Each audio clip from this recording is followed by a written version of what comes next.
Општина Битола ќе аплицира со дури 32 проекти на вториот јавен повик за државна финансиска помош на општините со парите од унгарскиот кредит.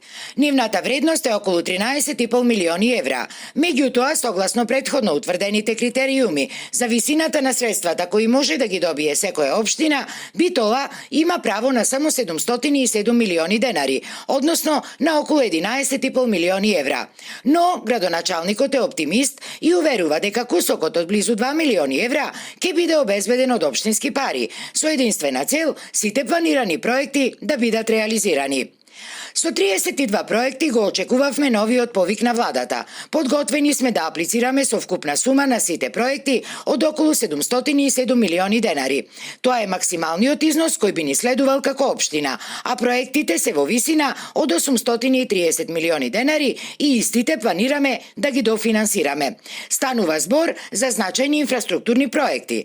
Паралелно имаме сработено и друга проектна документација за многу нови проекти, што секако е во контекст на создавањето услови за економски развој на локалната економија и на градот, вели градоначалникот Тони Коњановски.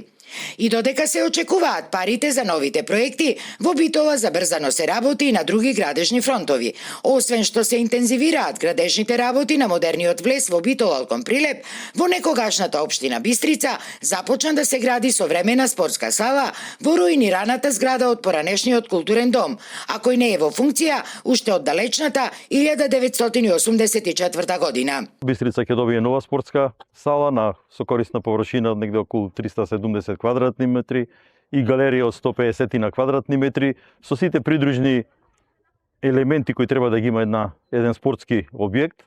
Се работи со средства од буџетот, околу 37 милиони денари и ќе значи многу, не само за бистричани, меѓутоа и за сите овие во регионот.